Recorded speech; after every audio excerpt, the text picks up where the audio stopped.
Cara from MTA Travel. I'm a sole trader and franchise to MTA. I'm really passionate about showing you our beautiful planet. I've been in the industry for over 2 decades, and about 12 years ago, the company I was working for at the time, I was managing and also international groups coordinator, long hours. And my man said, you know, if you're going to be working those long hours, you should be doing it for us. So we planned a 2-year exit strategy so that we could survive on one income for a while. And I've now been with MTA and in my own business for 10 years. So that was my website that most people would come in through. I'm doing a lot of Fiji trips at the moment because for Bali, a lot of Australians still can't get into Bali at the moment, so we're moving to Fiji. And they have some amazing adults-only resorts. Just going to catch my breath here. What people don't realise is a great ferry system between the Fijian islands as well, so it's actually quite easy to go off and do day tours and adventure. Now, Samoa, I love Samoa, and I do this for my honeymooners because it's a little bit better pricing than Fiji. And this particular resort, you can see that the bungalows are right up on the beach. One of my couples had a butler included, and they rang me going, "What do we do with the butler?" And I was like, "Well, you know, I'm thinking drinks, you know, on sunset on that deck." And anyway, they got very good at using their butler. They were great. Now, for our Kiwis, got any Kiwis here? Yeah, up foot. It's really good that the flights are coming back down now, that people can travel to their family to get to New Zealand a lot easier now. But I actually take people to Auckland a lot because they have a lot of musical festivals, and they're all coming back. And so many Australians, of course, they want to see the movie set for Hobbiton. So, you know, I organise often just day trips down there from Auckland as well. A lot of the fun things we can do in New Zealand. Is this pronounced luge? The luge ride, yeah. I had some 80-year-olds that I booked on in January, and they sent me photos. It was so cool of them coming down with their faces so excited. Obviously, New Zealand, of course, is also popular for skiing, and it's actually priced very similar to if you were skiing in Australia. The flights can be a little bit dearer, but if we get in nice and early, it's often a very similar pricing. This is when I went to Canada. This photo is a little bit out of focus because I took it through a bus. But when you're in Canada, we get excited about seeing bears, kind of like other people get excited about kangaroos here. So, and the Bouchard Gardens, which we just missed, were absolutely beautiful. Borneo, I love this jungle country. I took some conservationists in there about 3 years ago. It was an exchange between our governments, and they really made a difference to the country. Canberra, does anyone know we have this amazing resort where the animals come right up to your windows? Canberra, our own country. There you go. Glad to know you know it. Now, the other part of my business is CC school groups, so I'm very passionate about my school groups. When they're away, I have 60 kids, I'm their mum. I want to make sure that every part of their trip goes well, and I think about them constantly and liaise with the teachers.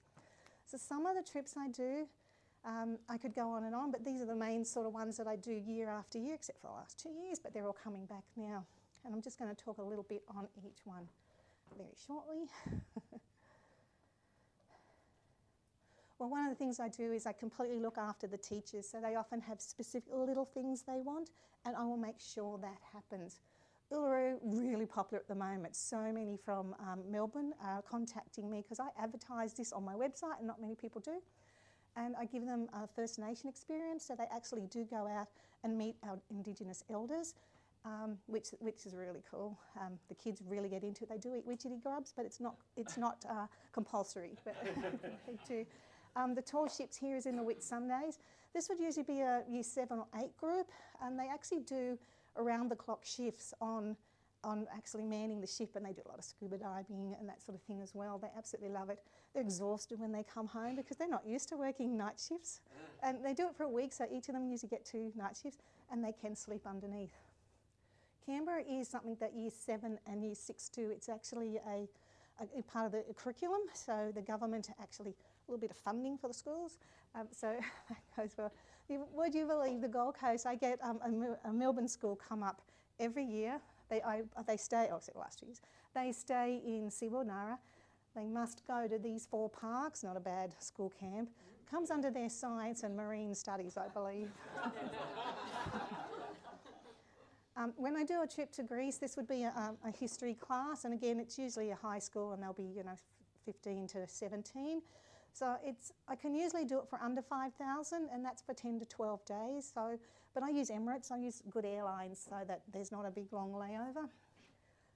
New Zealand. Okay, this little island here, Rotorua, is just off Auckland.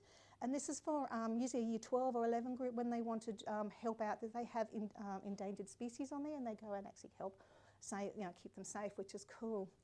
When I do a Japan trip, this would be if the class is learning Japanese. And sometimes they will have a sister school as well, so that price can even be a lot better if they're staying with the families rather than accommodation. China, that's a cultural trip. So I make sure they have a local guide with them that I know and trust so that they're safe there the whole time. This is something I'm really passionate about. This is my son when he was 17. He'd be embarrassed by that photo. But this is a camp that I do at a farm just near Tamworth in New South Wales. And they actually do, it's very shortly I'll get you to play, that's a minute and a half clip of this camp. But they actually do work the farm for the whole week. They fix fencings, they shear sheep. Usually they're city kids, they go thinking they don't want to go. They come back really understanding how the farmers suffer through droughts, through fires. I know my own uncle had to go and shoot 200 head of cattle once, broke his heart because he couldn't stand seeing them lying on the ground dying because there was not enough water. So really tough, our farmers, and the kids come back with that appreciation. Oh, it's not full screen, huh? Yeah, that was good.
So the fun thing about that, sorry, we'll just turn that off. The fun thing about that is that the kids come back with a lot of personal growth.